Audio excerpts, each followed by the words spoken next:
You're talking about the Chair Statement, Reopen and Public Meeting Act? Yes. Okay. Yes, I will read that.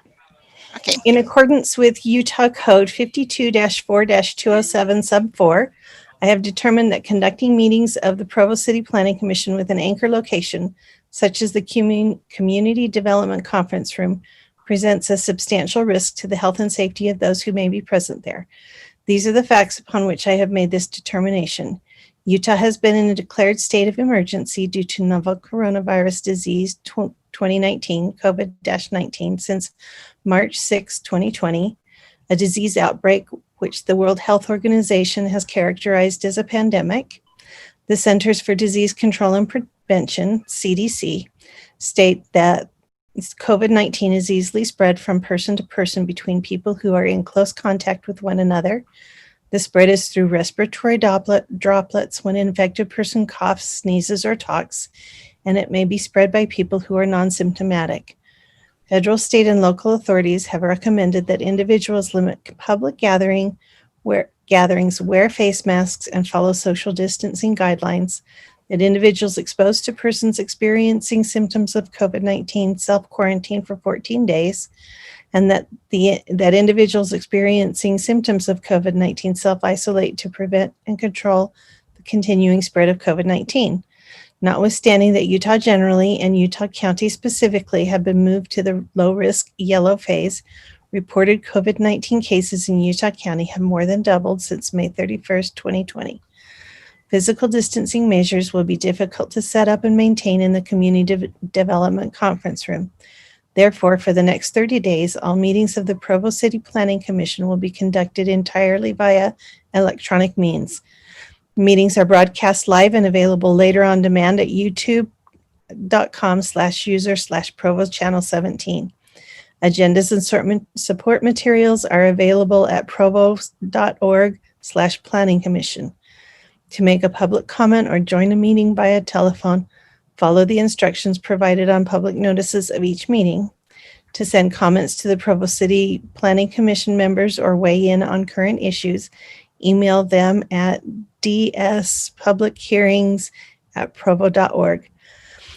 Dave Anderson, Planning Commission Chair, signed August 27, 2020, and Bill Pepperoni, Director of Development Services, August 27, 2020. Do I need to do the as amended by? I don't think so. Is that yes or no? No. Okay. Okay. Sorry, we all have to go through this. All right, Deborah, you're on. You've had an extra 3 minutes to figure out. All right, Deborah Jensen. I've been in Provo for 7 years. I am in private practice as an urban designer and an architectural designer. I graduated from Georgia Tech and worked in 2 national architectural firms in Atlanta for about 20 years before I went out and started my own consulting business. I think I've been on the Planning Commission a good 4, maybe 5 years now. My clients are typically either municipalities, nonprofits, or the private development community. And a lot of my work is not in Utah at all. It's still in either the Atlanta metro area or the Southeast or other parts of the country. So I've learned a lot about Utah planning since I've been here. And I think it's been helpful for me to have the perspective of how things are done in other places and kind of bring that to the table sometimes just to liven up the conversation. So happy to serve. Thanks. All right. I'm Laurie Urquiaga, and that QUI is just pronounced as key, as if it were Spanish. And so if you read it as if it were Spanish, it makes sense. I am originally from Arizona, but I've been in Utah ever since I came up to go to BYU for school, other than certain brief sojourns in Spain and South America. I am a law librarian. working at the BYU Law School. I got a JD and a library degree so that I could do web development. And so that's what I do most of the time. And then deal with our digital archives. And so I have learned a lot by being first on TMAC and then on the Planning Commission. I'm here to be the non-planner on the commission, I'm pretty sure. And I think that's pretty much all about me. Let's go Lisa Jensen. I have been in Provo for 28 years. My name's Lisa Jensen. I have actually a degree in planning and resource management from BYU. I worked for Provo City back in 1993 to 95. Probably more like 94 to 95. It wasn't very long. And then I moved to New Jersey, so it was no longer possible for me to work for Provo City, as you can see. I love Provo. I love working to make Provo be the best it can be. So I'm here just with that interest. Okay, awesome. All right, for the new members, we'll go alphabetically. So Allie, you go first. Yay. Hi, I'm Allie. So I graduated with my master's in public health a couple of years ago. Before that, I did an undergraduate degree in anthropology, both from BYU. So I've actually been in Provo for about 10 years now. After I finished my master's, I did some nonprofit work for a while and then decided that I actually want to go to medical school. So right now I am teaching at UVU and then occasionally at BYU.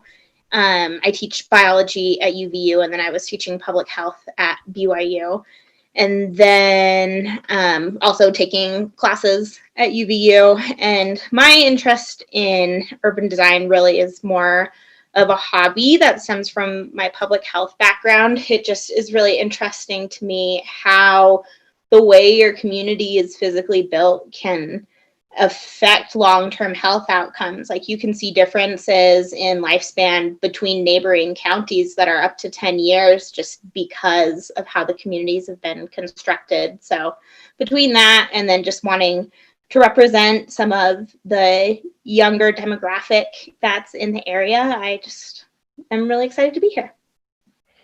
Great. Brian. All right. Well, so I was born and raised in Orem. Don't hate me. Grew up there. My wife and I were always planning to stay here.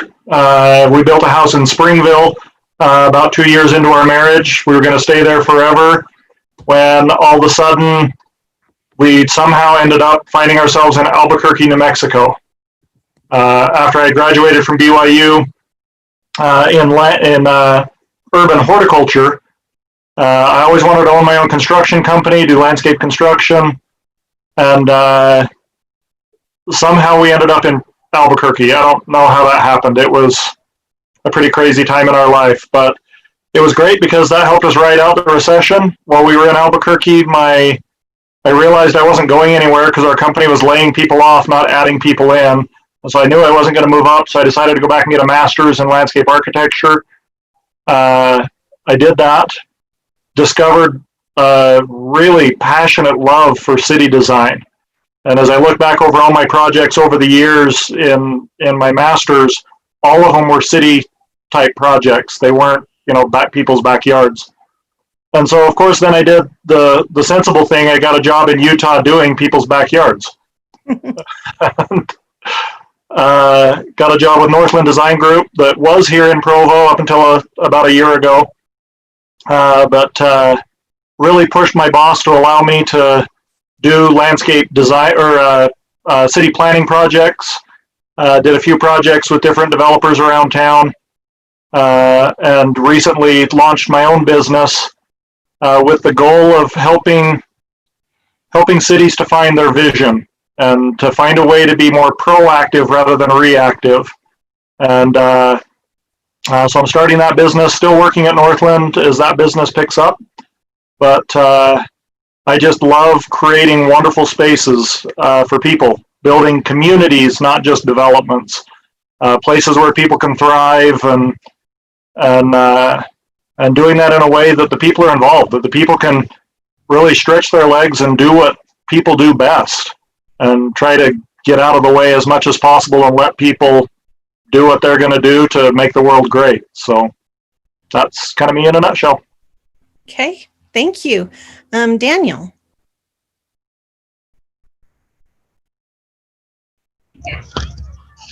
Hey there, can you hear me? Yes. I'm at a cross-country meet. Daniel Gonzalez. My undergrad is a Bachelor's of Science in Urban and Regional Studies from Cornell University, and a law degree from BYU. My interest in city planning, it started a lot with my undergrad. I felt it was something that was, well, it just interested me and was practical. It covered a lot of areas from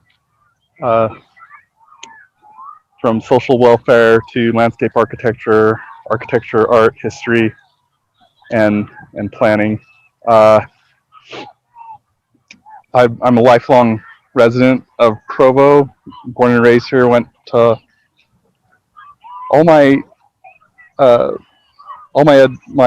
elementary, junior high, high school, and then I lived about 15 years outside of Provo, and came back about 5 years ago.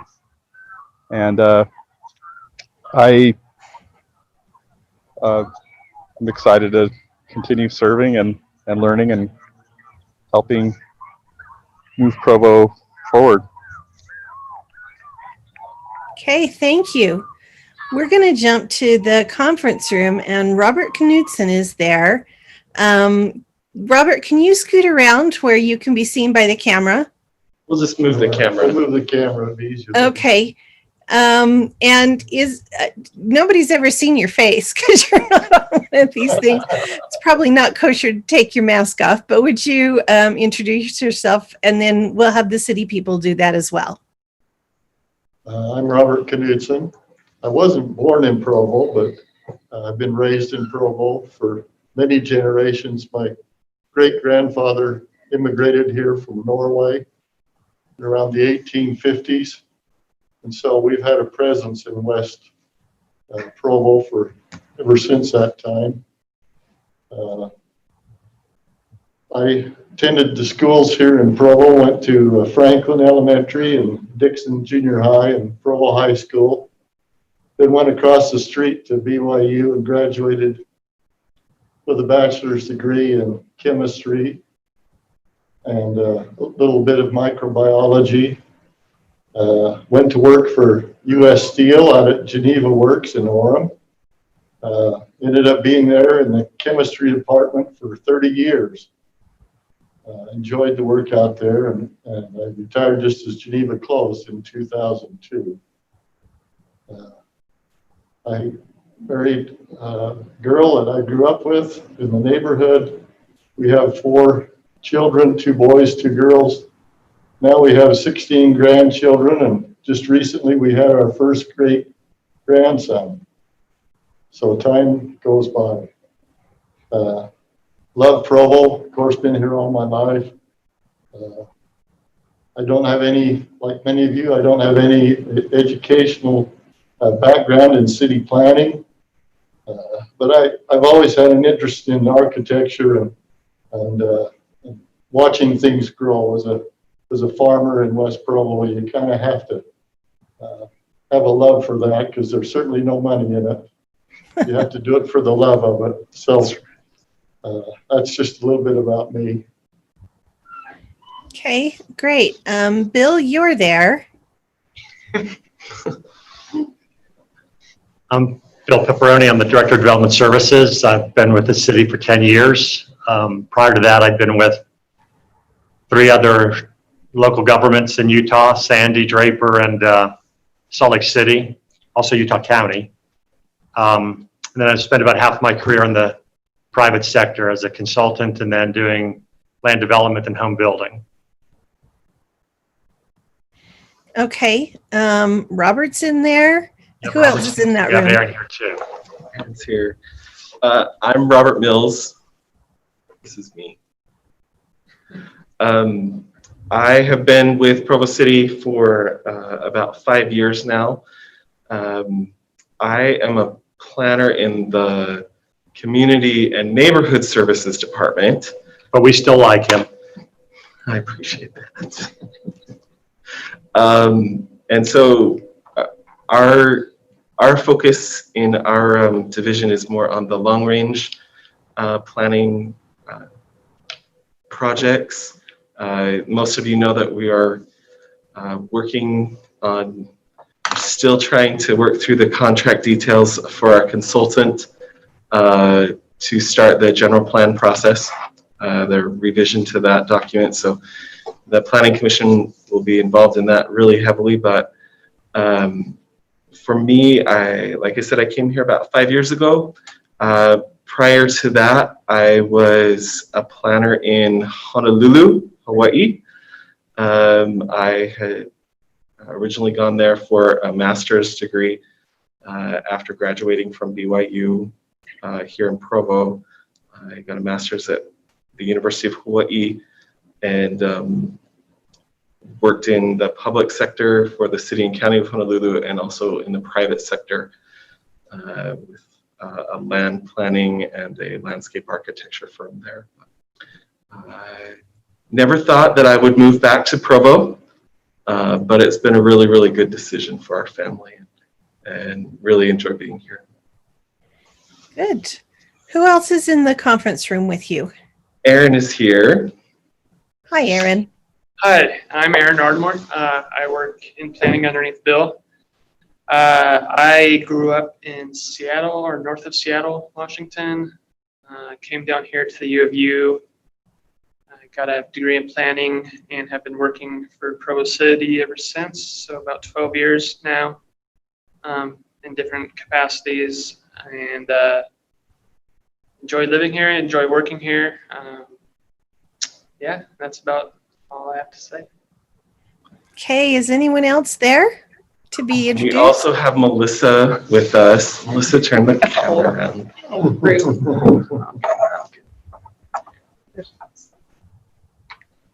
Hello, I'm Melissa McNally. I work with long range planning with Robert, and I have no education in planning.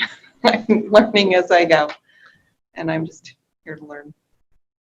So back in October or August, whenever our departments kind of split and there was a lot of mix up, Melissa used to be in the redevelopment department, and we were lucky enough to get her in our department now. So she's been hugely helpful, especially to me, because I have her do most of our flood stuff now. Okay. All right. I see David Day is on his camera as a co-host.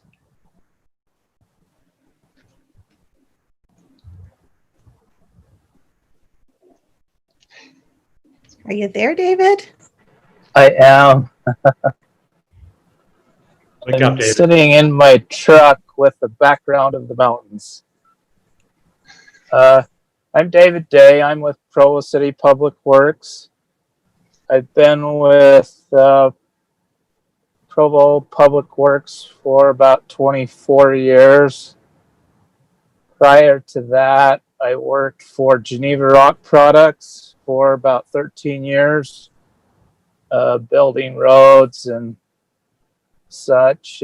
During that time working for Geneva Rock, I spent that 13 years going to BYU during the winter semester every year. So if you count that up, you know, that equals 4 years or 4 or 5 years of school.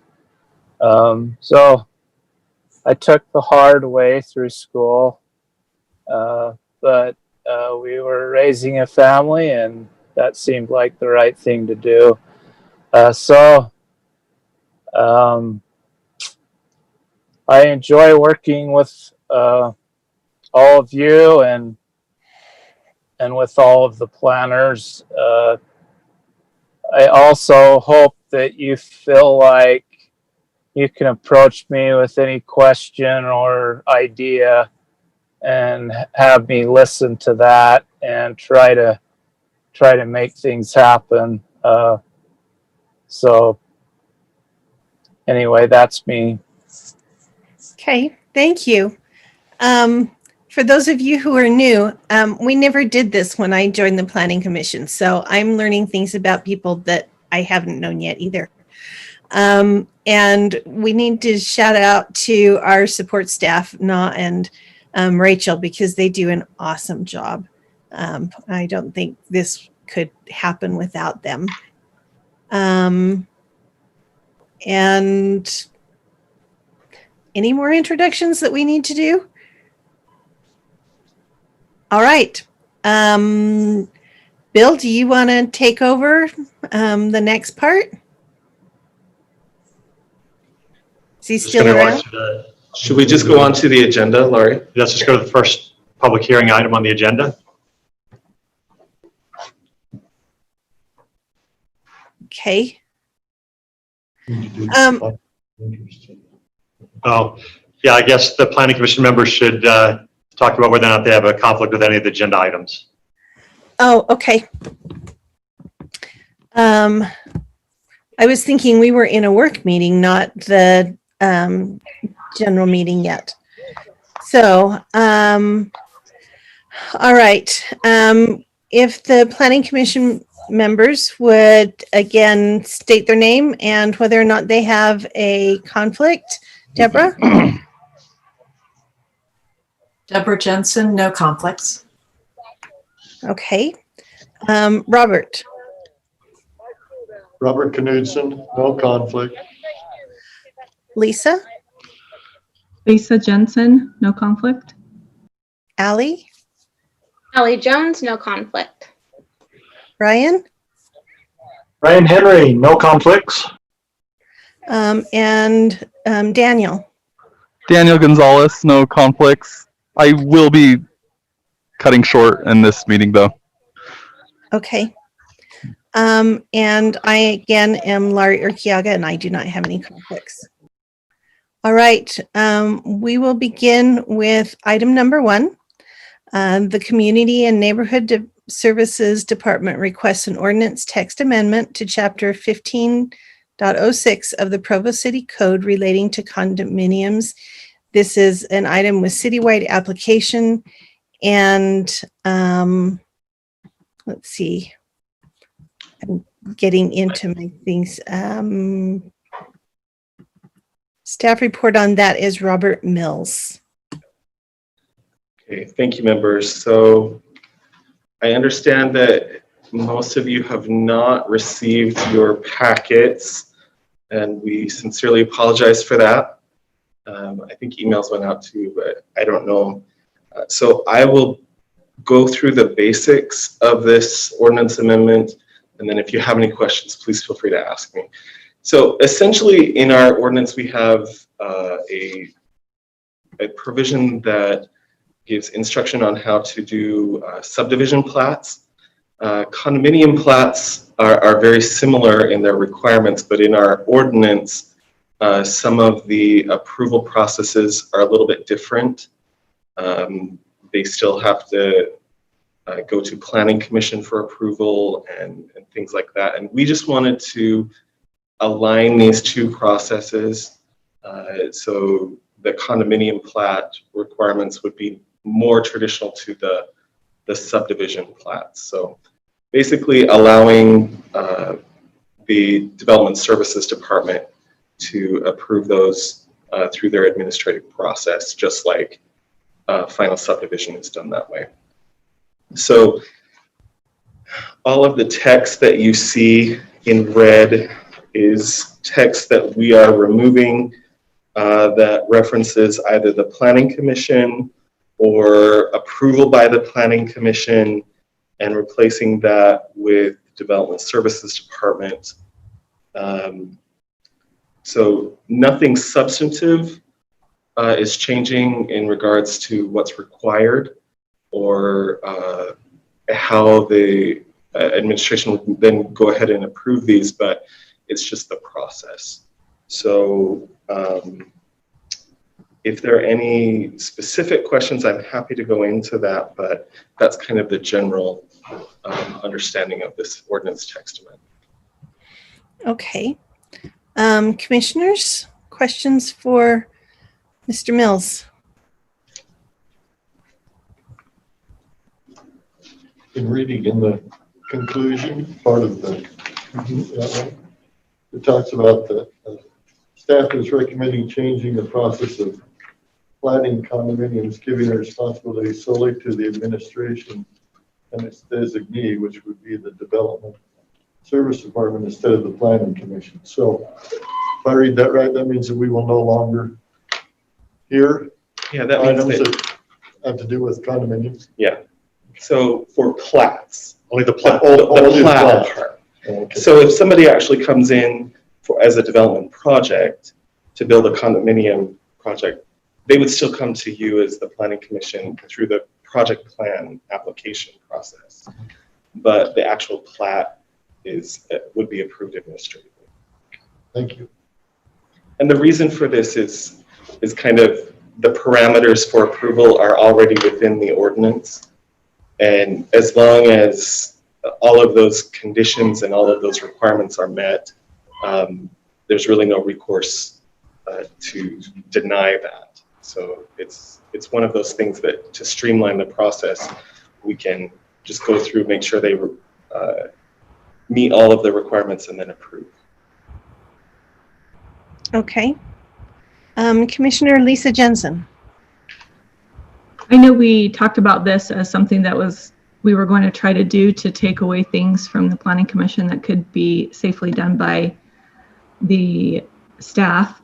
I just want to make sure that we understand that there's no need for us to be in this process. That there's no maybe design elements or anything where we'll look back and go, I wish we would have had some say on that. Is there somebody who checks to make sure that all the inspections and submission items are complete and correct? Like who's the backup or the review for the staff process? So Development Services would, somebody in that division would be assigned to take the condominium plat through the coordination review committee, just to make sure that all of those requirements are met through the different city departments. And then there is still a requirement that it has to go to the mayor's office for signature, just like a plat would. But that CRC process basically ensures that all of those requirements have been completed. I just wanted to make sure there was no reason for the Planning Commission to need to review these. So I'm totally fine with the idea. Yeah, and you're exactly right, Lisa. This is just one of those opportunities that we saw that we could unburden you and unburden developers and just streamline the process. Reading through the document, it looks like it saves the developer several months of waiting for meetings to be scheduled too. So it really does streamline it for them. Is that correct in what I understood from reading it? We sincerely hope so. Okay. Any other commissioners have comments or questions for staff?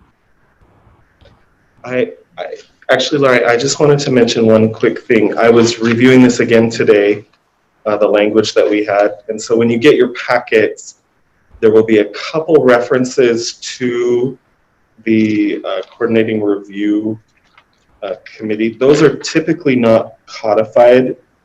I'm not sure why they were put in here, but they were actually, so in the revised copy that I will send you, they were just, those references were removed. And so there was no additional information put in. It was just kind of an awkward way to put it in the code. And so I did a quick revision and I'll send you those, so. Okay. All right. Any other commissioner comments? I do think that streamlining and taking work off of the Planning Commission plate when it is just basically administrative is a great concept. So those are my 2 cents. Do we have anyone who would be wanting to make a public comment on this?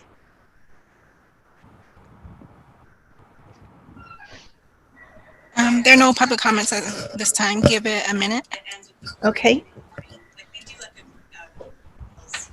So commissioners, while you're waiting for public comment, I would just make the request that if your recommendation is to approve later on, that you state that you are approving recommending the revised language.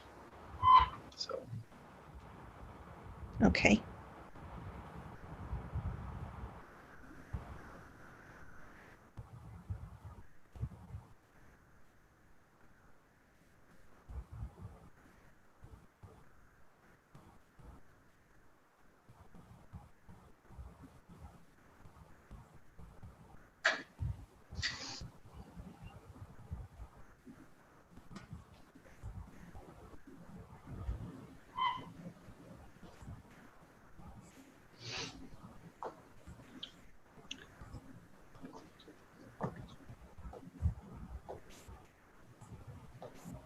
There are no additional comments. Okay. Commissioners, do you have any comments, or are we ready to entertain a motion?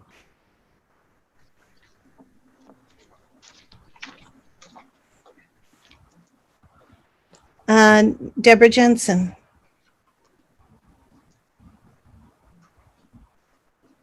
Thank you. Am I unmuted? Yes. Yes.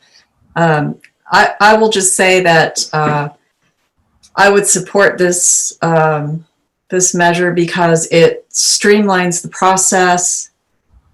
It also does a few other things. It supports home ownership, especially for homes that are other than detached single family, which are typically less expensive. So it will broaden the range of housing opportunities within the community.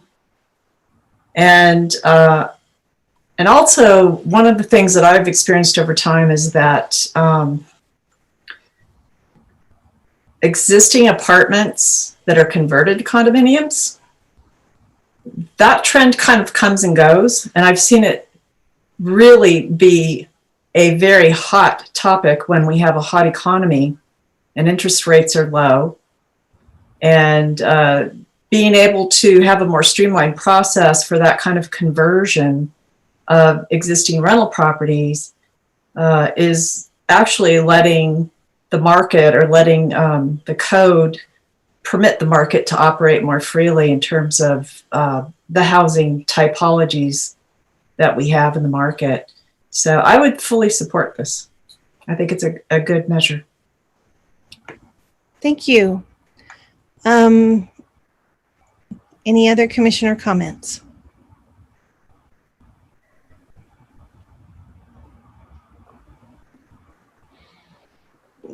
Do we have a motion?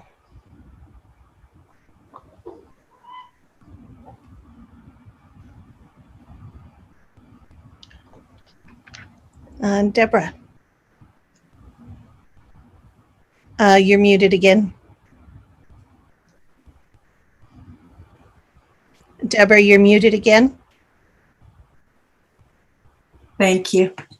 I recommend that we forward a positive recommendation on item 1 to Municipal Council. The Community and Neighborhood Services Department requests an ordinance text amendment to Chapter 15.06 of the Provo City Code relating to condominiums with citywide application, and that we recommend this with the revised language that Mr. Mills will be providing for item 1. Thank you. Do we have a second? I'll second. And that was Robert Nunson seconding. All right. We will have a vote, and I will note that this is a starred item, so that we'll need to go to the City Council upon approval. That's something that, not realizing where we were in the agenda, I did not introduce. But let's go ahead and have a vote. Let's see. Deborah Jensen? I see your hand, so that's an aye. Aye. Robert Knudsen? Aye. Lisa Jensen? Aye. Okay, thank you. And Allie Jones? Go, Samuel! Come on, Sam! Brian Henry? Aye. Daniel Gonzalez? Aye. And I vote aye. Did I miss anybody? Okay. Going back to the agenda, I neglected as we were moving through the meeting to note that we have 7 or 6 items on our agenda. 2 were continued, numbers 5 and 6. And all of the items except number 4 are legislative and will need to go to the planning or to the city council. Item 4 will be decided by the planning commission. Moving to item number 2. The Reed Family Limited Partnership requests a zone change from residential agricultural. Sorry. I'm Yes? so sorry. I'm so sorry to interrupt you. We are actually, if it's okay, moving item 8 in front of item 2 as Okay. the item 2 kind of depends on item 8's passing. Okay. Sorry about All that. right. Are they things that we should hear together or in sequence? In sequence, I think would be preferred. Okay. All right. So we are then moving to item number 8. The Development Services Department requests ordinance text amendments to the low density residential LDR zone and the very low density residential VLDR zone to reduce the minimum lot size for a single family dwelling from 5,000 square feet to 4,000 square feet. It also proposes to reduce the maximum housing density from 15 to 12 units per acre and to reduce the number of townhomes in one building from 8 to 6 in the LDR zone.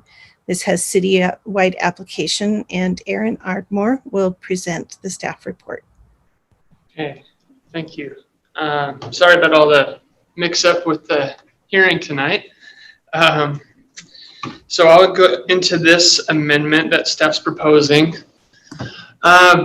Basically, for a little bit of background, the LDR zone was written in 2012. The VLDR zone was just written this year. As applicants have started to actually use these zones and we've seen developments build out using these zones, as with any new zone, I think in a city, you start to notice things that did work and things that didn't work.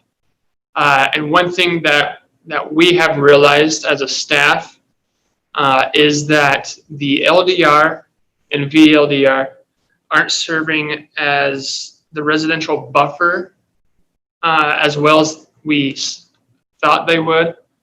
And I mean that as kind of a transitionary zone between a more dense product or a commercial product and a single family zone.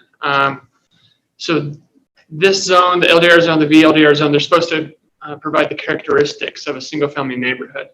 And what we've been getting mostly is a lot of rooftops, and because of those rooftops, a lot of asphalt, a lot of parking. So not the open space that you'd usually see in a single family neighborhood. And it's just, people are able to fit a little too much for what we had envisioned with the zones. So the amendments in front of you, first with the LDR zone, the first change there was limiting how many townhomes can be put together in one building from 8 to 6. That we believe will help building massing not be as difficult to the neighbors against it.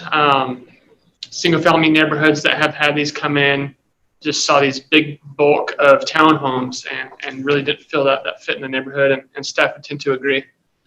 So we changed that from 8 to 6. And then in the LDR zone, you can still do a one family detached home. But because of the goal of the zone being a little bit denser than a typical neighborhood, we wanted to reduce that down to 4,000 square feet to provide a little bit more chances for infill, a little more chances for a bit of increased density while maintaining that character. They'd still have the same setbacks as a R1 and other residential neighborhoods, but the reduced lot size really helps to infill some of these neighborhoods around downtown where they have really big lots. And then the last change in the LDR zone is changing the overall density, just the units per acre count that we look at right offhand, and reducing that from 15 to 12. Just again, to provide a little bit more gap, a little bit more open space, and have it be more congruent with the single family neighborhood. You'll find that the changes in the VLDR, very similar, changing the attached, in this case, the attached townhomes down from 7 to 6. And then again, with that 4,000 square foot single family detached lot as the minimum. So hopefully these changes will help us to meet our goals for these zones. And as they get used, we could see a little bit more of what we were intending when these were written. Okay. Commissioners, comments, questions?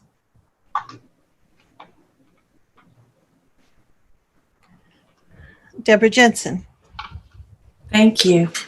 I have a couple of comments, questions. I think the reduced lot sizes are a good move.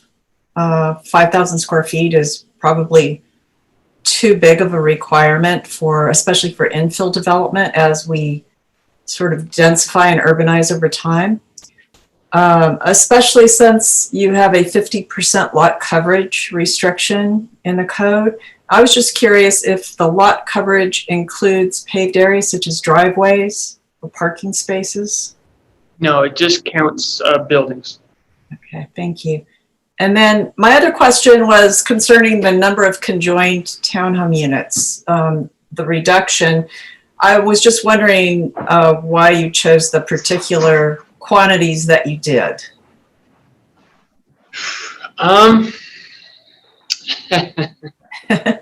That's a great question. Why did we choose to go to 6 rather than 8 or 7? It's a minor reduction. We're still getting a good row of townhomes, but it does decrease the massing a little bit.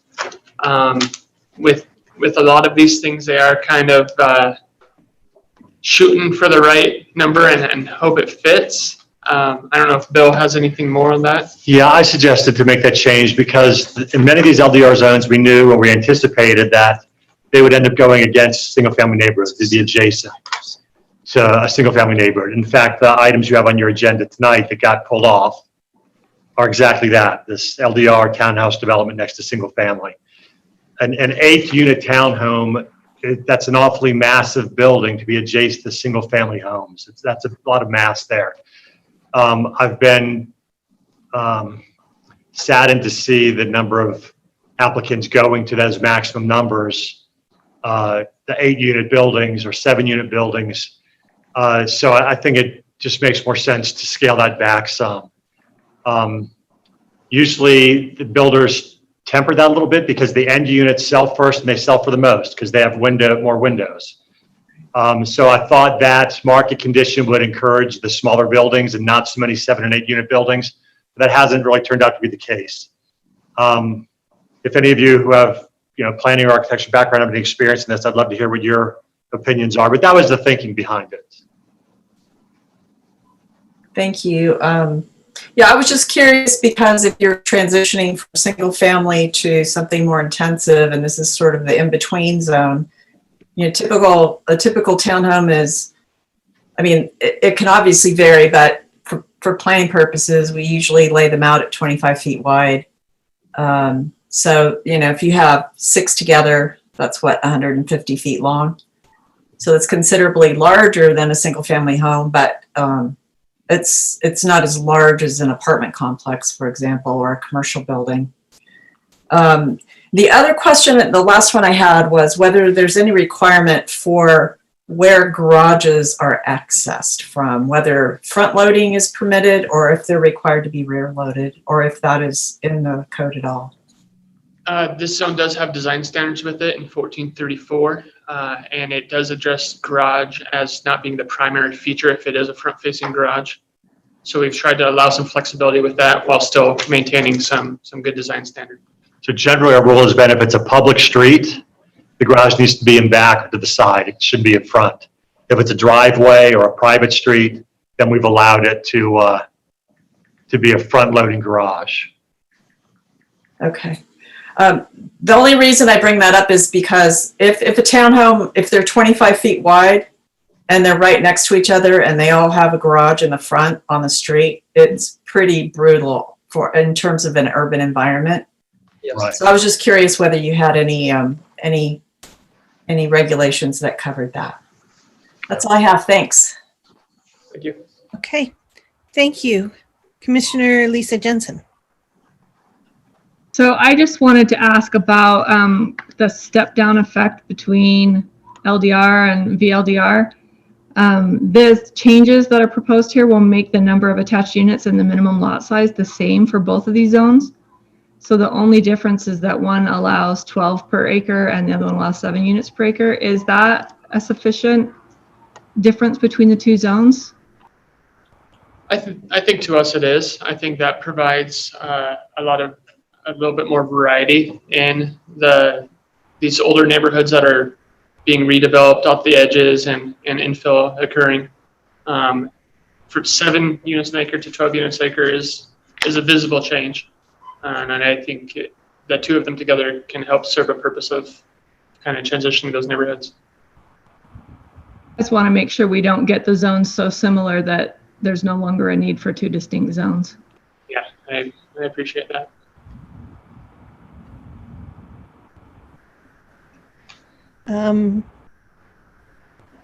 Commissioner Henry. So I want to echo some of the statements that Commissioner Jensen, Deborah Jensen mentioned. So at our firm, we actually looked at, when we were kind of doing some planning projects that included multiple building types, and we determined the front-loading townhome as the worst building style for community vibrancy.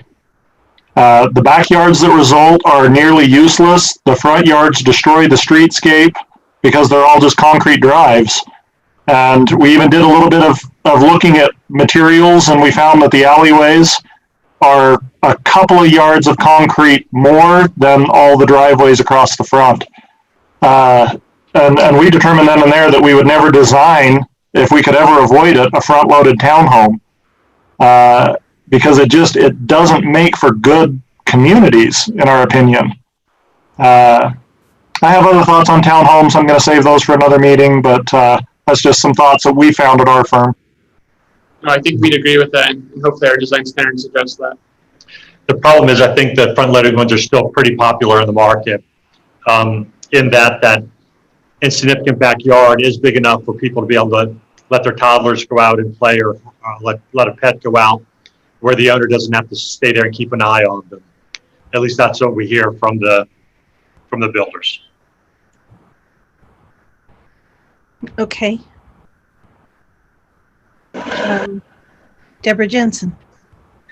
I'll just add to that dialogue that several municipalities I've worked in over the last 10 years, let's say, have actually banned front-loaded townhomes for the very reasons that Commissioner Henry was stating, that they absolutely kill the street environment. So that's why I asked the question to begin with.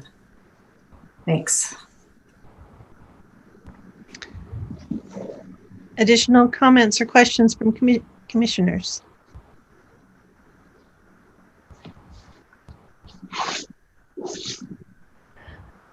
Commissioner Henry.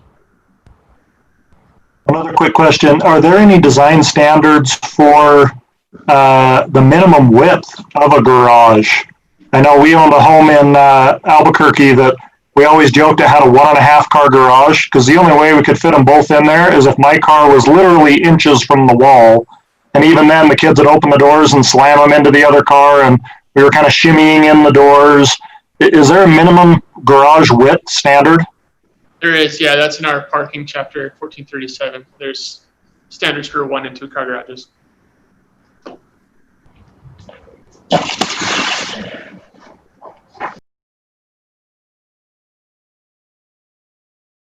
Right. Do we have any public comment for this item? There are currently no public comments. 1 minute. Okay.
Okay, there are no additional public comments.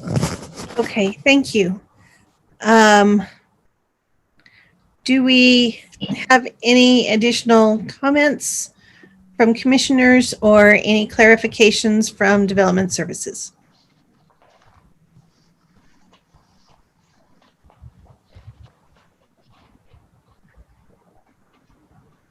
Do we have a motion?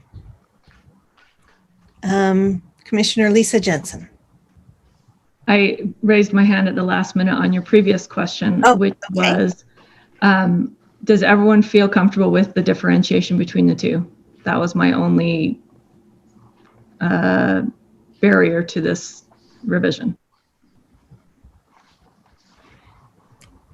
Personally, I would say that the difference between 7 units and 12 units seems significant to me, although the fact that the buildings are the same size, I can understand why that would be a concern. Commissioner Henry. Thank you, Commissioner Jensen, for bringing that up. I had that question as well, where those two zones are so similar. I just would like to hear from staff why we're not changing the LDR only. Why are we changing both of them to allow for a smaller lot?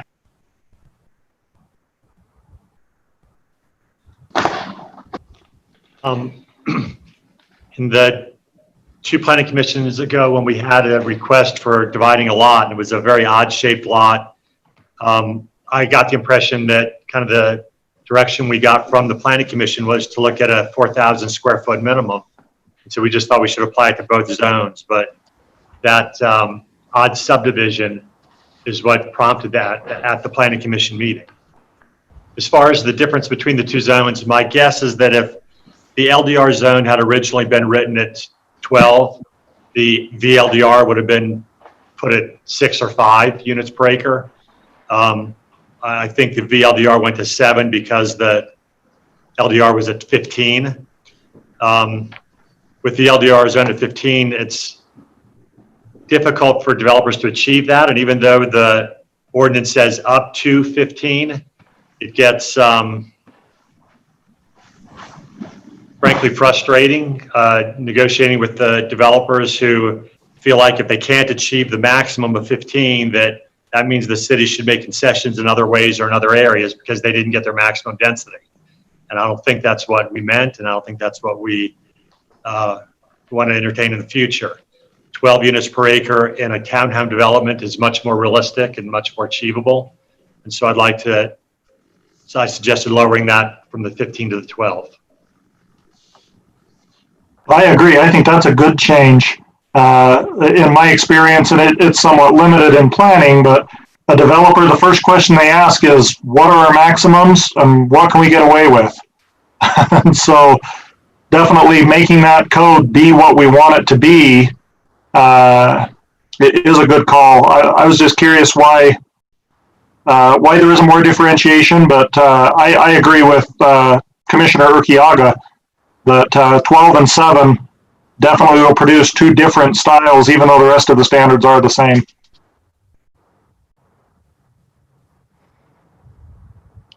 Okay. And you could even, if I could add to that, you could even look at the R1 zones. I mean, we have R16, R18, R110, just very minor differences between all those R1 zones, but they're all used. They all have purposes throughout the city. So that's an excellent point. Thank you. Thank you. Commissioner Lisa Jensen. Okay, now that we've had a chance to discuss that, I'm ready to make a motion. Are you ready to entertain one? Yes, please go ahead.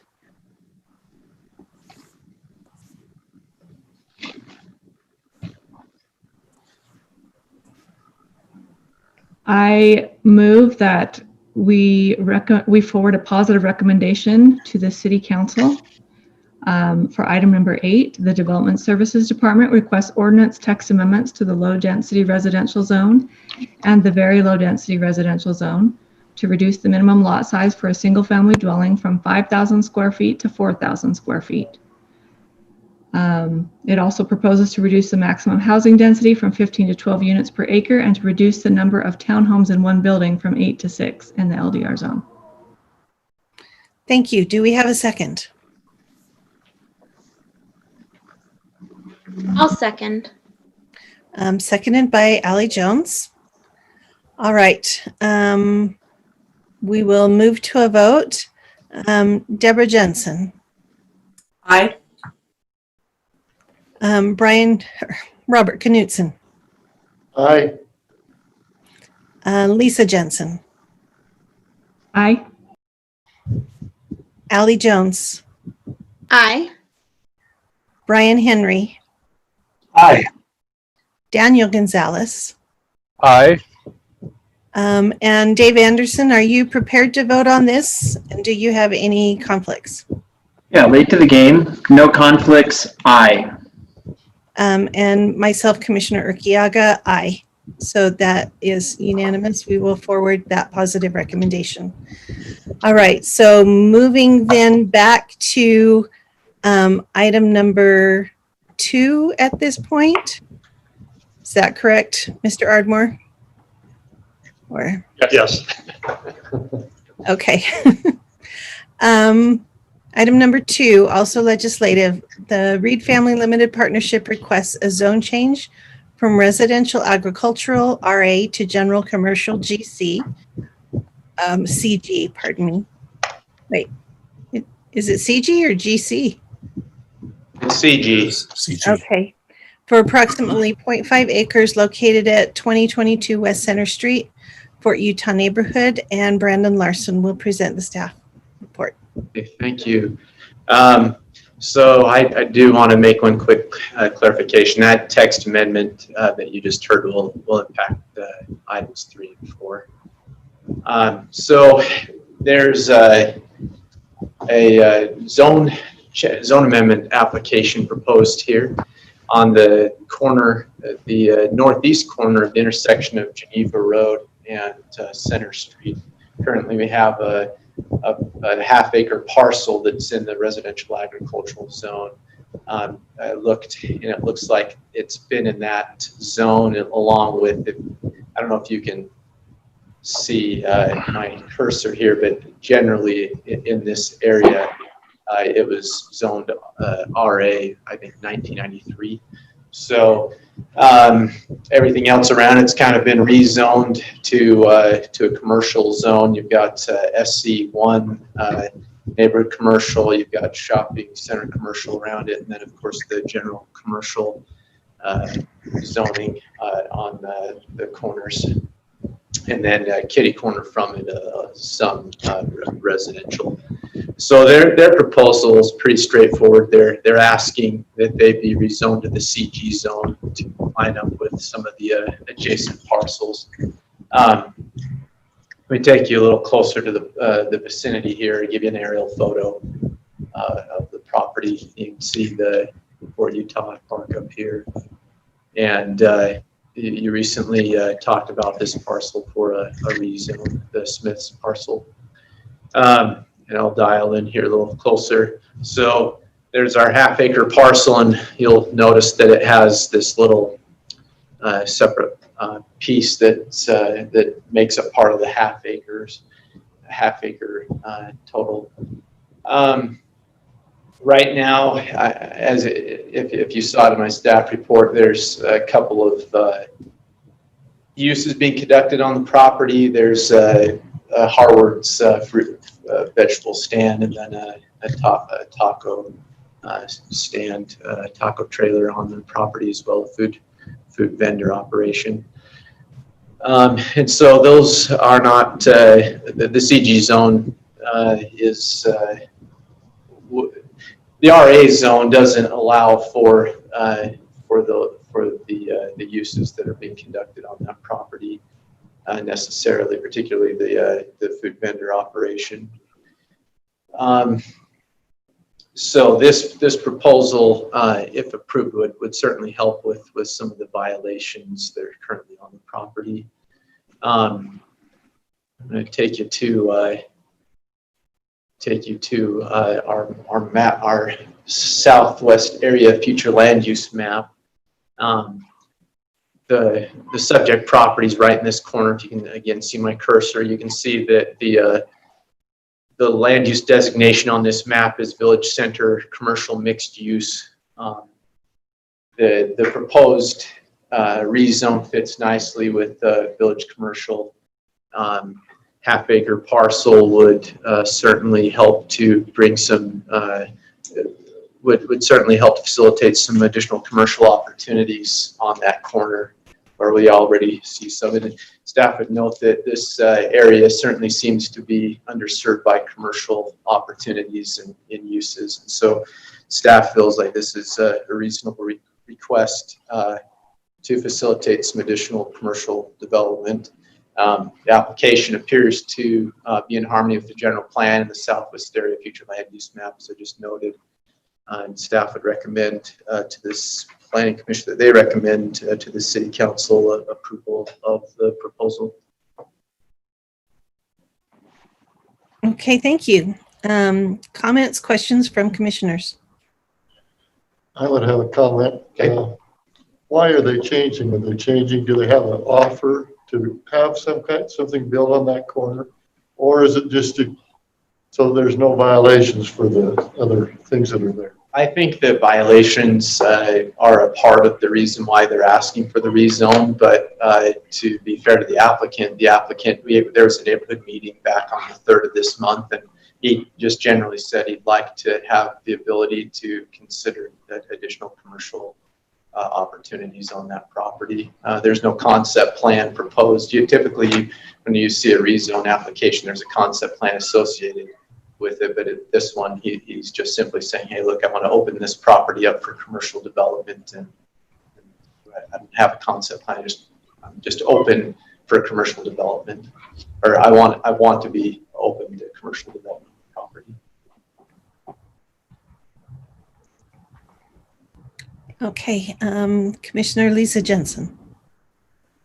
I think we discussed at our last meeting how we all agree that that area of the city is a great commercial area. So I don't actually have issues with the proposed zone change, but my question is, are there any additional design or landscaping requirements if you have a land use in a commercial zone, because it sort of feels like a bad idea to just change the zone so that we can make room for a legal food truck to be sitting in a weedy lot. So I didn't know what your thoughts were on that. Can they really just park a food truck in a weedy lot and call it improvement? Well, so you first asked if there were landscape and design standards for commercial development. I can certainly tell you that commercial projects are held to our landscape requirements in Chapter 1520. There's 18 pages of requirements, and so there's quite a bit that these developers are held to as far as landscaping. There's parking lot landscaping requirements and perimeter landscaping requirements, and so I think it really does help to facilitate a more attractive development for any commercial project that's proposed.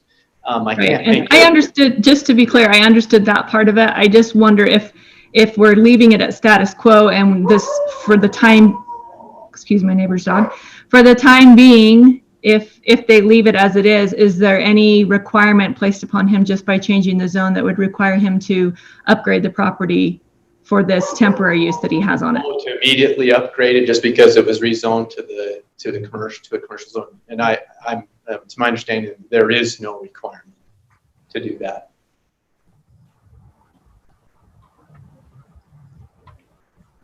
Do we have other commissioner comments or questions?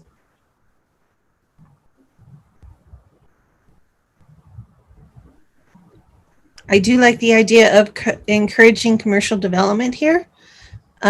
We've been cautious about making zone changes when there aren't plans. I think that this is a situation that might justify an exception, but I think we should be hesitant to move that direction on a general basis. Okay, any other comments? All right, do we have any public comments on this item?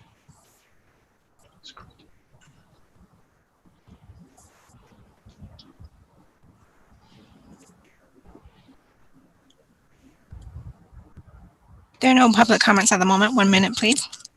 Okay, thank you.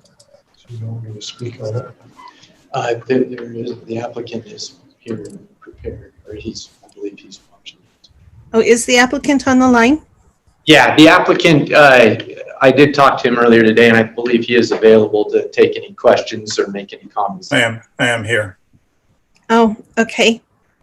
I apologize for skipping you, Mr. Reed. That's fine. But let's move to the applicant comments, and then we will reopen public comments when we have finished with any questions for Mr. Reed. Go ahead, Well, Mr. I don't care to make too many comments about this. I think it is a very straightforward request, and I appreciate your considering it. I think it's pretty obvious that the current zoning is inappropriate. It's neither a good location for an agricultural project or a residential, either one. But it is in a perfect place for a commercial project. Normally, I would do a build-to-suit. I would advertise a build-to-suit and attracting possible tenants. I've done it before. It's not my first project. And so that would be my plan. I don't want to do it tomorrow, but I would do it in the near future. And it would hopefully not continue to be weedy and dusty or whatever someone said. So thank you again for your consideration. And I won't say any more, but if you have questions, I'd be happy to answer them. Okay, commissioners, any questions for Mr. Reed?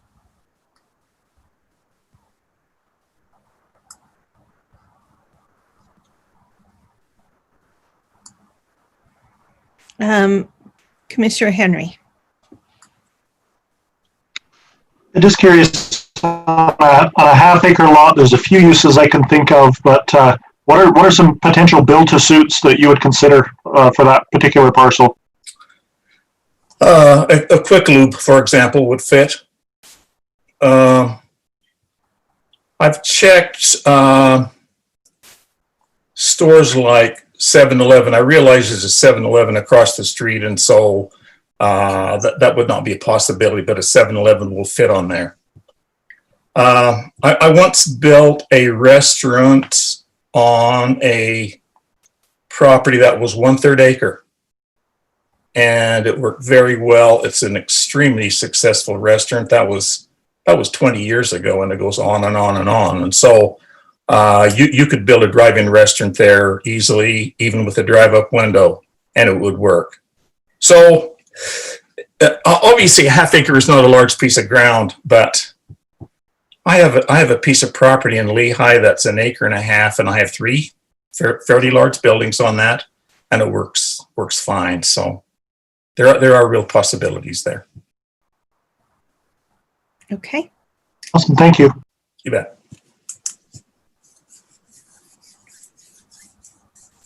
Additional questions or comments from commissioners? Okay, I think we should reopen the public comments for 30 seconds or a minute.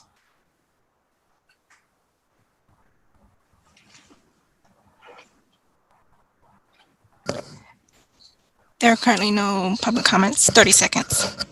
Okay.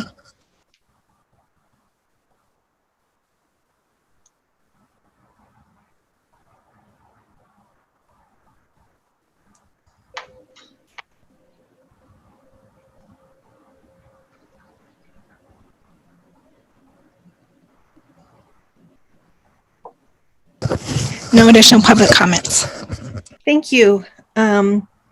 With that time to ponder, commissioners, do you have any more comments or questions?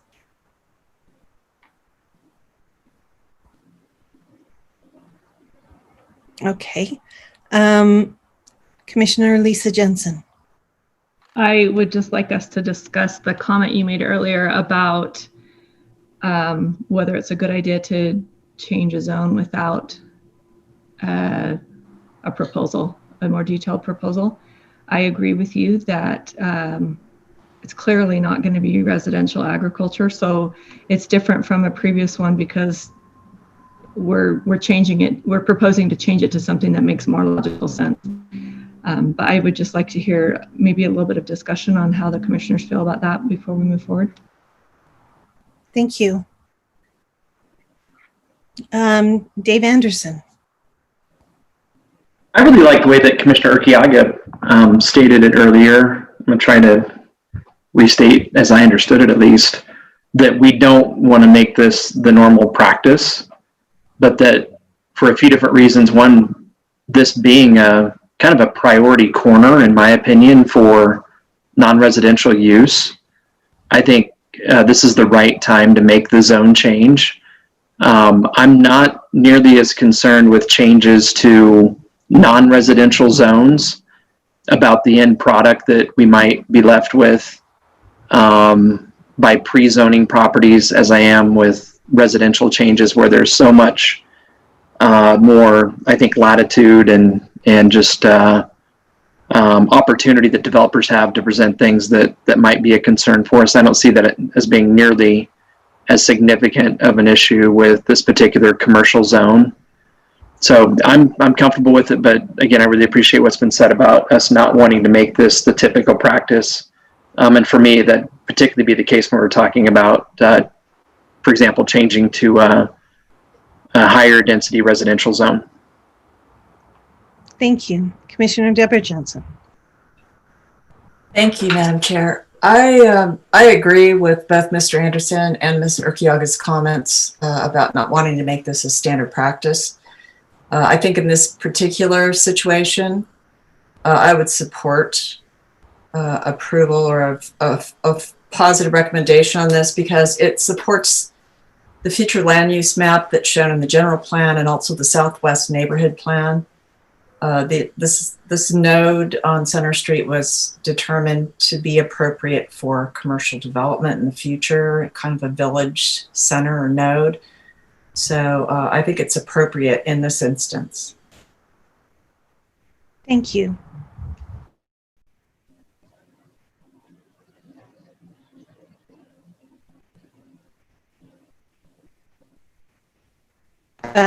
Contributing, Mr. Reed. That's been helpful. And Mr. Henry? Yeah, so as I think about why we would be so afraid to change a zone, I think it's because we don't know what's coming. And a zone change is a great way to vet projects to be sure they meet up with the standards that we want in the city. And as I think about this, I think about, there was one particular project we did years ago that was out in the middle of a farm field, and we were approved in a minute and a half because there was nothing to really judge the project by. There was nothing to compare it to what the possibilities were. The city wasn't sure even what they wanted to do with that space of land, so they had no reason to say no, so they said yes. And this is where I feel like being more proactive in providing a concept, and I know it's a huge undertaking to consider citywide, but on these areas where we want to see changes, to provide a concept to inspire the developers, but also to give us a reason to say yes or a reason to say no. Like if we have a concept that shows something very specific and somebody comes with something equal or better than what the concept is, it becomes an easy yes. But if they come with something that's totally different, well, then we can discuss if we want to change and go that direction that developer is proposing. Not that he shouldn't be allowed to propose it, but so often all we have to judge a project by is a red bubble on a map. And it seems to me so difficult sometimes to say no to a project just because we don't know what else is possible in the future, what's going to come in across their property line. And while we don't want to limit developers in their creativity, being open to showing them what we expect, I think in a lot of ways inspires a developer to create something amazing. And we attract those developers that want to do something amazing, as well as discouraging the developers that are just in it for a quick buck. So as we talk about these zone changes, I think the fear comes because we don't have enough vision on these properties to be able to truly vet a project in the best way possible. Okay, thank you. Commissioner Deborah Jensen. Yeah, thanks. I understand exactly what you're saying, Commissioner Henry, but it would require either the city or the developer. Well, in this case, if the city wants to raise the bar, they're going to need to then hire someone to do small area plans or a more detailed master plan than just a land use plan for the Southwest neighborhood or any other parts of the city. I'm not certain that has been a practice in the future or that the city has funding for that, because that is, it's another level of planning that the city would have to undertake. It's an excellent idea. If you, especially on the west side where there's not a lot of development yet, we receive requests for project plan approval, and I haven't seen like a vision drawing that shows ultimately what we desire to happen on any of these key sites. So it's something the city could consider. I just don't know if there's the political will or the funding available to undertake something like that. Okay. Commissioner Lisa Jensen. Thank you for indulging me in having a little chat about that so that I could see what everyone else felt. I still agree with Ms. Urquiaga and Ms. Jensen and Mr. Anderson that this feels like it's so logical. It's silly to wait for a concept plan because it's clear that the present land use will never ever be what is put on that property. And in light of our conversations at our last meeting where we all agreed that that was the best commercial spot on the west side, that intersection there, I am comfortable making this the exception rather than the rule as far as timing of making changes. I am as well. Commissioner Henry. I agree. I think this one seemed like a no-brainer when I saw it come through in the packet, and makes a lot of sense. Just a quick response. I agree, Commissioner Jensen, that it is very costly to do. And I guess it comes from as we look in the past, they used to do it. Obviously, our cities weren't as complex as they are now. I mean, we had basically buildings that they could be apartments, they could be offices, they could be restaurants, and it was all the same building. It was all the same type.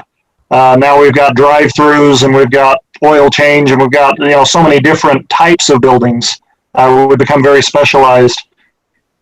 But I find if we could find a way, like Philadelphia or like Boston, to create even a generic plan that kind of shows massing and gives what we want. And then in the very key parts of the city that we want to improve, to really focus on that. I know Robert Mills has done a lot of this, and I'm sure he would love to do more. Obviously, funding and time get in the way, but just to aim for that goal wherever we can. That makes sense to me. The city is in the process of getting a bid for a new plan, and it might be something to consider whether this sort of thing should be included in that. It, I think, would be helpful for future developers to have some concept, and I just don't know what that would cost as part of a new master plan, but that's something for staff to consider. It's a tangent at this moment, though. Commissioner Deborah Jensen. Yes, sorry, don't want to beat a dead horse, but I would just say that it would be critical to do that in key areas of the city that are undergoing potential redevelopment in the next 10 years. For example, the Provo Town Center Mall area, some areas around downtown. Our current zoning regulations, you know, start the job, but if you have higher expectations, and that's probably a good discussion to have with planning staff and maybe municipal council at some point, but how far do we want to go in regulating development in Provo? Do we need something like small area plans or design guideline overlay zones for critical areas that are probably going to redevelop in the next 10 years? Agreed. Something to add to a potential work meeting agenda in the future, I think. Commissioner Henry. Yeah, just one last comment. As I was thinking about it, I know in my master's in Albuquerque, we had a unit with the school where we would go help cities do these types of things. We would do it free of charge. I don't know if there's a way to get with the universities. University of Utah, I know, has a good planning program to allow the students to do that, or if they need a project to be able to create those plans at a low cost, or at least get something started. Or maybe even competitions. I don't know how competitions work. I know I did a few in my schooling days, but just to start doing something to inspire the developers to do something really awesome in Provo. But for this particular project, I see it as a no-brainer to change it. Okay. Additional comments, concerns, questions from commissioners? All right. Are we ready to have a motion?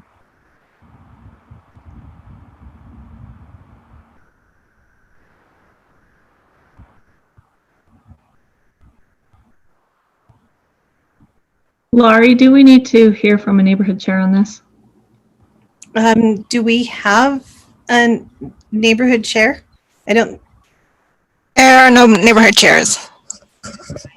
Okay. I'll go ahead and make the motion. Go ahead. I motion that we, let's see, this is administrative. I motion that we forward a positive recommendation to the City Council for item 2, Reed Family Limited Partnership requests a zone change from residential agricultural to general commercial for approximately 0.5 acres located at 2022 West Center Street, Fort Utah neighborhood. And do we have a second? I'll second Commissioner Henry's motion. Okay. Commissioner Jensen. Let's vote. Commissioner Deborah Jensen. Aye. Robert Knutson. Aye. Lisa Jensen. Aye. Allie Jones. Aye. Brian Henry. Aye. Is Daniel, looks like he is no longer with us. Dave Anderson. Aye. And Commissioner Urquiaga, I am also aye on that. Thank you. Moving to item number 3. Jeffrey Rands. This is also one to be forwarded to to City Council. Jeffrey Rands requests a zone change from residential conservative to very low density residential, VLDR, to subdivide the lot to create one 5,000 square foot single family lot located at 189 South 500 West in the Franklin neighborhood, and Brandon Larson will give the staff report. Okay, if it's okay, I'll just, this has a concept plan, so I'll go ahead and talk about both of them, present both of them. Let me go ahead and read in item number 5 as well, or item number 4 as well, so that I need to rearrange my screen. Item number 4 is a decision that the Planning Commission will make. Jeffrey Rands requests concept plan approval for a 2-lot residential subdivision in the very low density residential VLDR zone located at 199 South 500 West Franklin neighborhood. And go ahead, Mr. Larson. Thank you. You've seen this about a month ago, I think on August 12th. And as a recap, what we have here is a property that's just over 10,000 square feet. It has an existing 1-family home on it. The zone is residential conservation, and they want to go to the very low density residential zone to facilitate a lot split. An aerial photo of kind of the vicinity. You can see it's 2nd South and 5th West. And I'll dial in on the property here. The applicant is, again, desirous of doing a lot split. He would like to build a home on this eastern portion of the property. He came to us with a concept plan that was, not the prettiest configuration of lots that we've seen. And I think everybody, including him, wanted the ability to bring something. He wanted the ability to bring something more straightforward to the Planning Commission and the City Council, and you wanted to see that. And so, a text amendment, as I recall, staff was charged with producing a text amendment, which Mr. Ardmore presented to you, and you recommended approval of. And then we were also charged to, or the applicant was charged to bring a revised concept plan to you. And so the text amendment has been recommended to allow for 4,000 square foot lots, which does facilitate a more straightforward concept plan. The VLDR zone allows for townhomes, twin homes, and for 1-family dwellings. The applicant's proposing, suggesting that he would just use the property for 2 1-family dwellings. And so I'll show you the new concept plan, much more straightforward. about 4,500 square feet for the new lot, 6,300 for the more western lot with the existing dwelling. The nice thing about, not only does this produce some more straightforward and rectangular lots, it also helps with the setback issue that we had on the rear of the property here on this property line. He now meets the setback here, and so that he again, this is certainly a lot more I think attractive design, and staff is supportive of a rezone here, particularly to produce if it will result in an additional one-family dwelling. This area, the Franklin neighborhood, could certainly benefit from some more stability and more one-family dwellings. Earlier this year, you recommended approval of a zone change that facilitated a new, basically 3 new dwelling sites around the corner from here. And so I think that this would add the opportunity for a fourth one-family dwelling on this block. I think that's a really good thing for the Franklin neighborhood in this block. The one thing that I had a condition in my staff report that appears to have been met, and so it doesn't appear that there would be any condition attached to a positive recommendation on this. Staff feels like this proposed zone change is in harmony with the goals and policies of the Franklin neighborhood plan. It certainly brings stability. It talks in the first goal of the future land use section of the Franklin neighborhood plan states replacing existing RC zoning with new zones to allow for positive change in the Franklin neighborhood plan, and I think that this proposal meets that. The concept plan, again, I think is much more sound now, and staff would recommend to the Planning Commission that they recommend approval of the proposed zone change, and also staff recommend you approve the concept plan as proposed.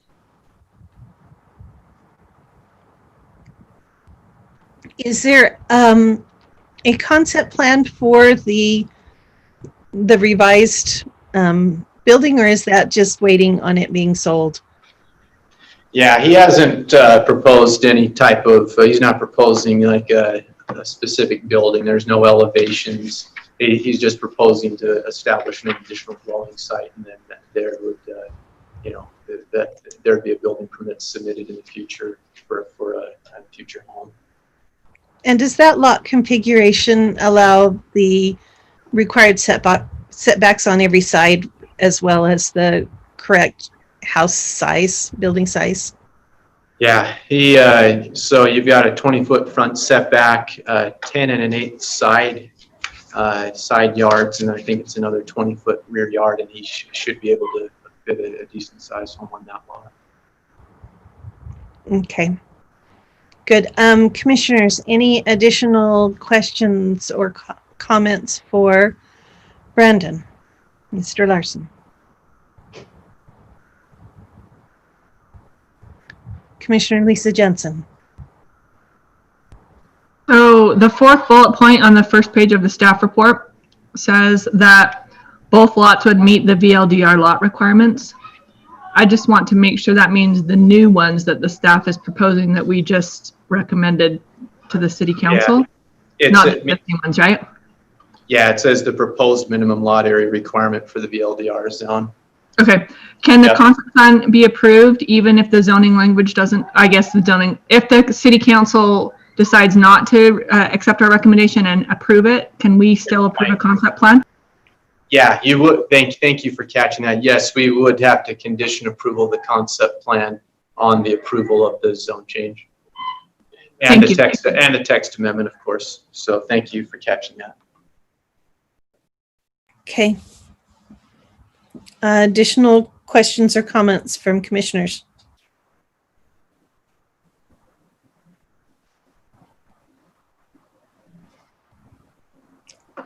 Is the applicant, oh, Commissioner Jensen. I was just going to ask if the applicant was going to speak. There was one letter received from a neighborhood member, an adjacent property owner who was interested in whether the home would be owner occupied.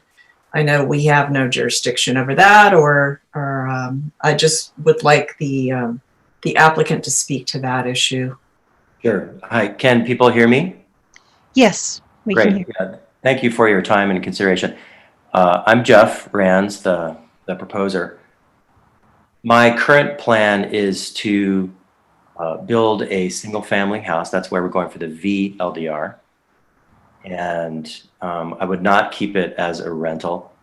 I'm sympathetic with some of the concerns that many neighbors have. You got to be careful not to discriminate against different socioeconomic groups and whatnot, tenants, owners, and so on. But my intent is to have a single family owner occupied in that building. A couple of the things, and you tell me if that's all you wanted to know, but a couple of things he brought out, both Kip and Emily Smith brought out, we probably could have addressed that in just a simple conversation, would have obviated a letter. But if I may, talks about the pioneer heritage and characteristics of the neighborhood and so on and so forth. And he says, whoever wrote it, I think it's Kip and Emily both writing it, but they said squeezing another house in a tight neighborhood and so on and so forth. I didn't really think that was a fair characterization. If you look at that screen right there, there are his house and their house, the Smiths, the one to the east, the next one to the east. There's a lot of homes that are on 50-foot frontage lots. I don't think if another one went up as a single family dwelling, I don't think that would be sort of squeezed or crowded or put any constraints on the population or neighborhood. And in fact, he brought up a couple of interesting points about value. And I think putting if you architect a home that preserves the sort of turn of the century characteristics, but it's new, so it's a repro but new home, I think if anything that would add value and start to attract a better feel to the area. So I just think maybe a conversation would have been helpful, but this is as good a forum as any, I suppose.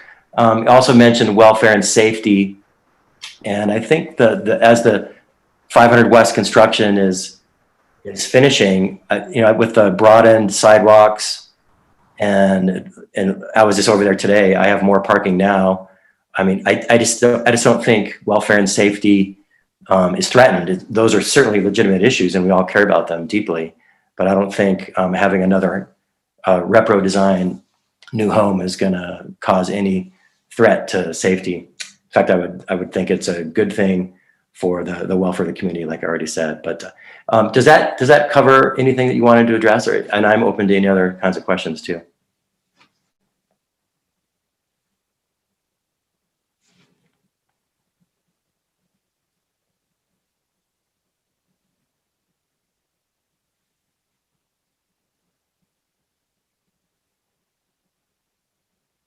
Laura, you're muted.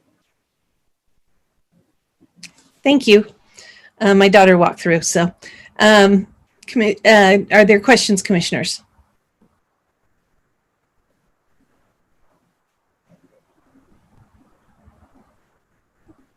It looks like we have the information we need, Mr. Rands. Thank you.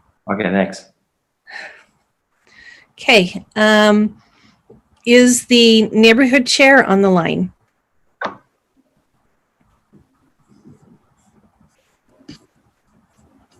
I don't see a neighborhood chair. Okay, or any other public comment? No public comments at the moment. 1 minute. Okay.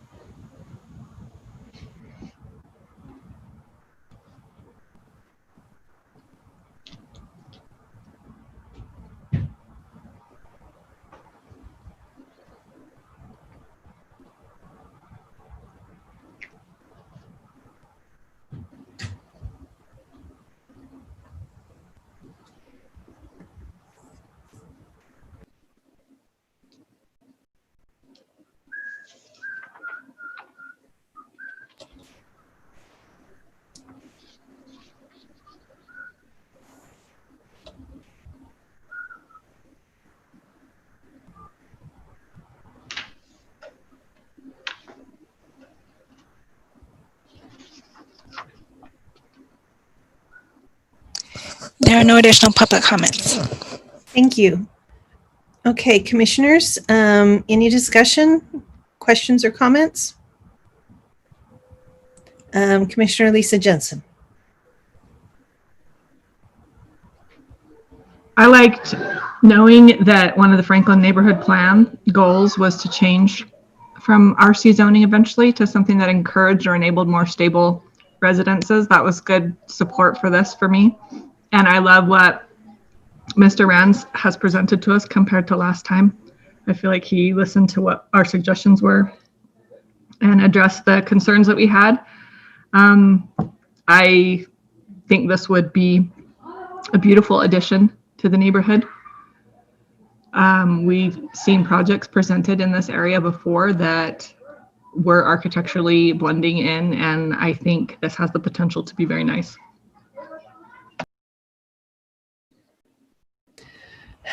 Thank you. Commissioner Deborah Jensen. Thank you, Madam Chair.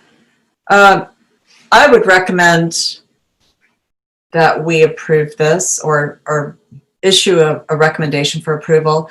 It's in alignment with the stabilization of the Franklin neighborhood objectives. It allows infill single-family housing. It is contingent upon the VLDR zoning being approved, at least the lot size reduction. And with the setback requirements and the VLDR and the height restrictions, I feel confident that we could have compatible infill happening on this new site. I agree. Question for staff. Are there design requirements that the new construction harmonize with the existing neighborhood style? Not that I'm aware of. It will be subject to, there is a section, a design review section, section 287 of our 1434-287 is a set of design standards that will be required to meet those, but they're not specific to neighborhoods. Okay, thank you. Other comments, commissioners? Commissioner Lisa Jensen. Is this home on a historic register or in a historic overlay zone that would require it to have anything like that as well, Mr. Larson? No, I checked before we got before the meeting. I checked. There's one home on the block that is on the historical registry. There's one right here. There's one right there, and then I think there's one just off the map right there. There's like about 8 or so in the neighborhood that are on the registry. I think that's one of the things that the historical preservation section of the Franklin Neighborhood Plan talks about is the desire to get more homes, more structures on that registry. But yeah, this property is not one of them.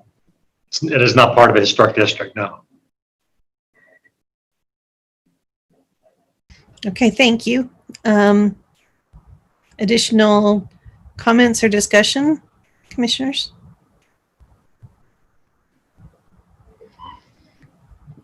Are we ready for a motion on item 3?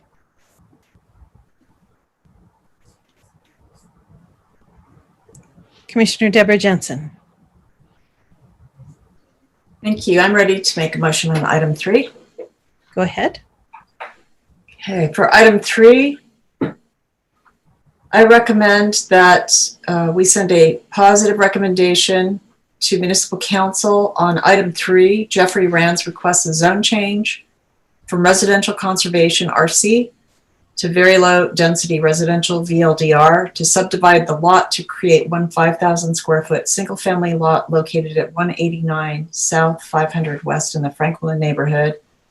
Along with that would be to include the staff recommendations that the Planning Commission, that the Municipal Council approves a zone change from the RC zone to the VLDR zone with the following conditions.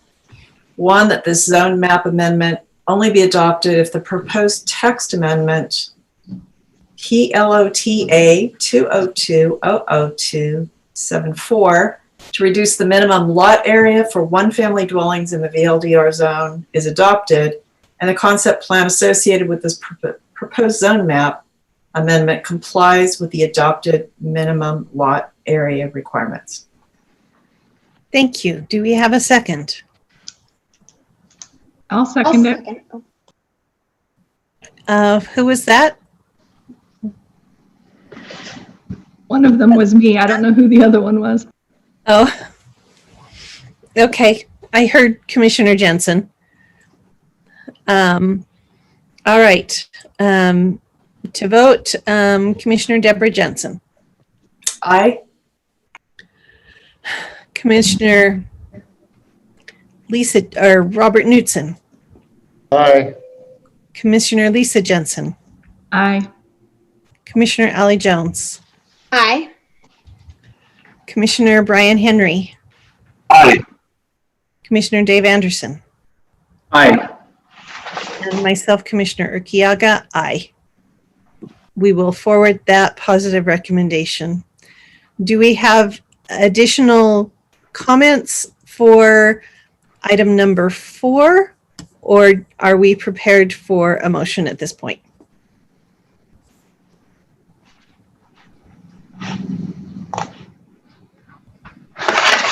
Commissioner Anderson. I'm prepared to make a motion. Thank you.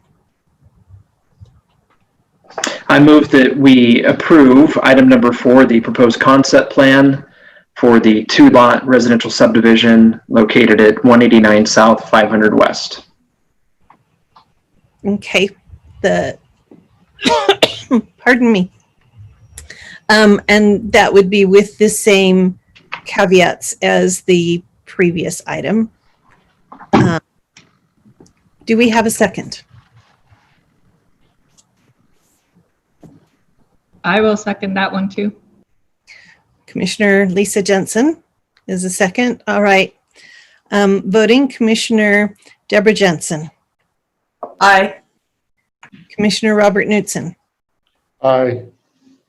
Commissioner Lisa Jensen. Aye. Commissioner Ally Jones. Aye. Commissioner Brian Henry. Aye. Commissioner Anderson. Aye. And myself, Commissioner Urquiaga, aye.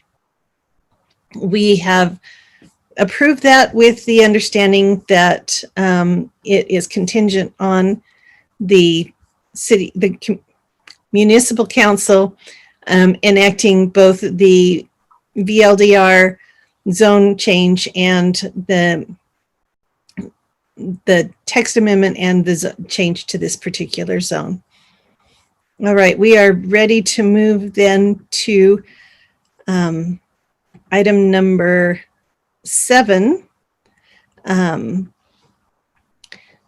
which is also to be forwarded to the municipal council. The Development Services Department requests an ordinance text amendment to section 14.34.210 to allow for consistency between the International Building Code and the zoning ordinance regarding swimming pool fencing and coverings. This has citywide impact, and Aaron Ardmore will present the staff report. Okay, thank you. This one is quite short. It's just came as a request from our building division within our department, where our city code in Title 14 did not match what today's building code allows. So basically, our city code would only allow a 6-foot fence around a swimming pool, while the international code allows a variety of options to protect safety for the residents and neighbors on the pool. So the amendment is here before you. It's just striking out what was there and replacing it with the wording from the international building code. If you have any questions, I'll take those. Commissioners, questions or comments?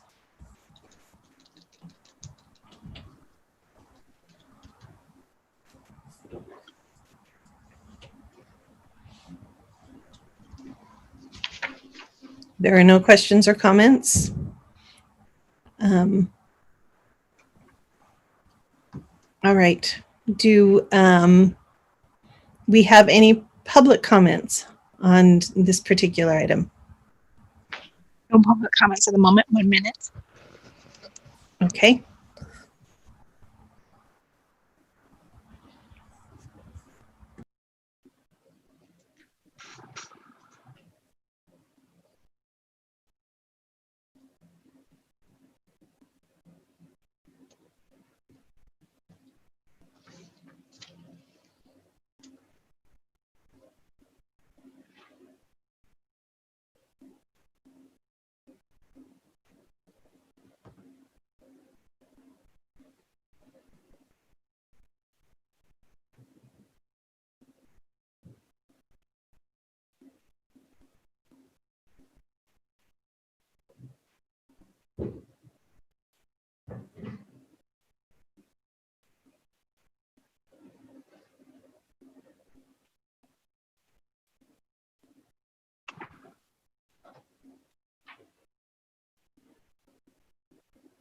There are no additional public comments. Thank you. Do we want to discuss this in any way? Commissioner Henry. I just have one quick question for staff. This is something I deal with all the time at work. And in the new provision, it says all property lines shall be provided with access gates and a fence barrier or a safety cover according to provisions of the International Swimming Pool Code. Will this change it where a fence or a swimming pool cover is required? Currently, it's a fence and a pool cover. Well, no, it's a fence. But even if you have a cover, there still is a fence. No, there are certain covers in the market that would be acceptable in lieu of a fence. Right. Okay. Awesome. Okay, Commissioner Lisa Jensen.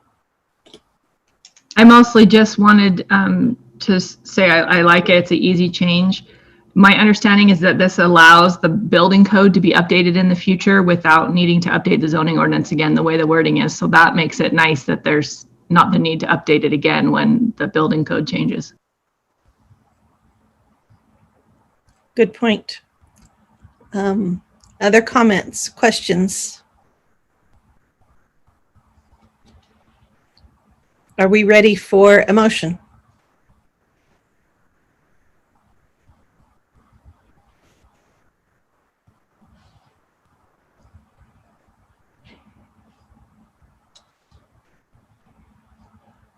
Somebody needs to be brave. Commissioner Henry.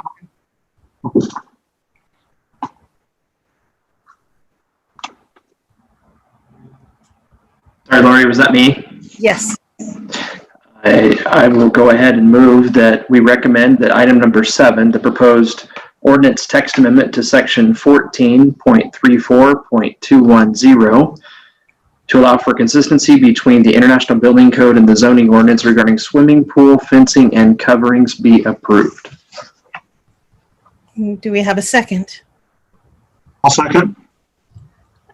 Commissioner Henry, thank you. All right, Commissioner Jensen, Deborah Jensen. Just a point of clarification, we're not approving it. We're forwarding a positive recommendation to City Council on item 7. That is correct.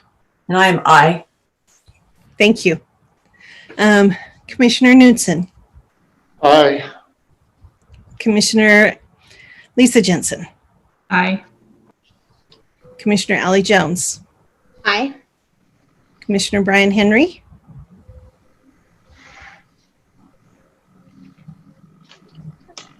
Commissioner Henry, you're muted. Why not? Aye. Commissioner Anderson. Aye. And Commissioner Urquiaga, I vote aye. All right, that ends the items that are on the agenda. I would like to have one more point of discussion because we had a little bit of a rough start to this meeting this week with scheduling, and I kind of like to suggest to staff that we start the hearing portion of the meeting at 6 o'clock and move forward if we've got an agenda for a work meeting, but my understanding is that for certain members of the commission, getting here before 6 o'clock or logging in is a difficult thing. Bill, do you have any comment on that? Mr. Pepperoni? Well, the earlier we can start a meeting, the better it is for the staff. But if it's difficult for planning commissioners to get to the meeting earlier, then I think your recommendation is correct. Okay. It was harder for me to start earlier, but I actually love that it's 7:01 and we're done. Exactly. That is nice. And I think what Bill is saying is that for them, they don't have to sit around for an extra hour waiting for the meeting to start, since they have been working all day there as well. That makes sense to me. I would like to see us have an agenda item with discussion. We've got issues dealing with the new master plan, some other things that have come up in these meetings. So I would like us to more frequently have work meetings before this meeting, but officially starting the public hearing at 6 o'clock, I think is going to be necessary. Commissioner Anderson. And just on that 6 o'clock start time, I personally think that's important as well for people that might want to participate. Not necessarily us as the commissioner staff, but neighborhood residents and so forth. I know for a lot of people, it is challenging to get places before 6 o'clock in the evening. So I like that as a start time. Commissioner Deborah Jensen. Yeah, we used to start our work session at 4:30 and start the hearing at 5:30. And we decided that that was a little disruptive to everyone's schedules to start the work sessions at 4:30. So we moved everything up half an hour to start work sessions at 5 and when we have them, and the hearings at 6. And that seems to have worked well. I agree that sometimes it's difficult for staff when we have a long agenda and they've already worked all day and they have to be back the next morning. I very much appreciate that. But I think it's better for the commissioners if we have a standard start time. I agree.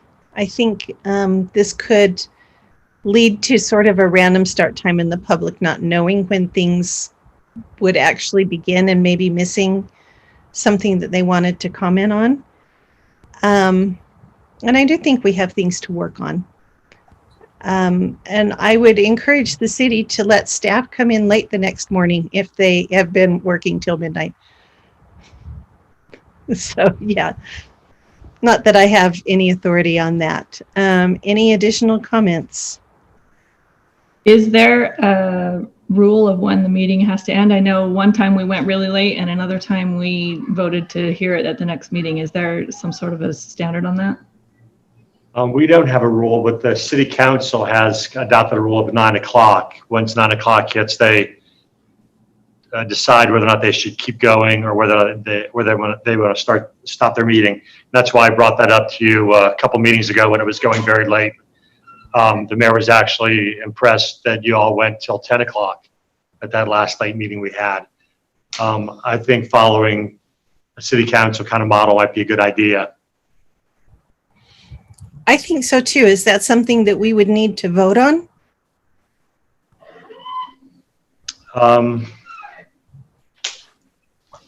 Yeah, let's amend the rules, and then once we've amended the rules, which we'll bring to you, the rule change would then say that at 9 o'clock or about 9 o'clock, the commission would decide whether or not the meeting should be ended or keep going, or to what extent it should keep going. I have a suggestion on the language for that, Bill. You could say that once we don't start another item after 9. So we obviously wouldn't stop talking about whatever we're talking about at 9 and truncate it. We would finish it, so it would possibly go later. Is that what you're envisioning? Yes. Okay. Commissioner Henry? just to throw an idea out there, I like the idea of Commissioner Urquiagua and having more work meetings. I think that would make our actual meetings go quicker, because I think sometimes we tangent in the meeting because we're not discussing this elsewhere. And so I wondered, could we do something if we start the meeting at 5, if we're done by like 7 o'clock, we do a work meeting till 7:30 or 8 o'clock? I don't know, just throwing an idea out there. I would have a concern that members of the public who don't get off work till 5 might not be able to get here. True. And so I think that was what Commissioner Anderson was kind of referring to, is that when people get off work and have to get home or to the hearing room, that it's difficult. You can correct me if I was wrong on that, Dave. No, that's exactly what I was thinking. Obviously now it's a little different time where everything's remote, but I think particularly when we're back to face-to-face forums, that's, I think, a challenge for a lot of people. Okay. Commissioner Lisa Jensen. So what we're proposing is that we have an hour-long work meeting or 45 minutes or whatever. That means that the city staff has to be prepared with a discussion item for us each time. Is that something they're comfortable with? Or would we sometimes start at 5:30 because there's nothing to talk about? You know, like, how are we? I'd hate for us to say, yeah, let's meet at 5 and then just waste everybody's time. I agree. Practice. I'm sorry. I just said I agreed.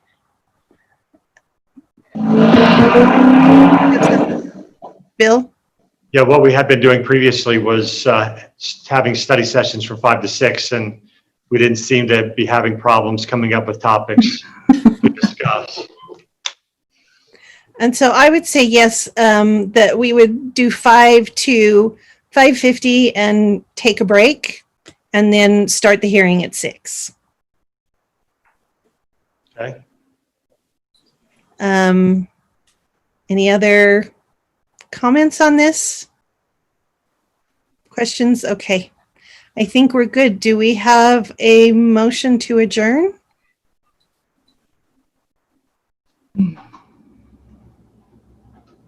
I make a motion, we adjourn. Mr. Henry, thank you. And seconded.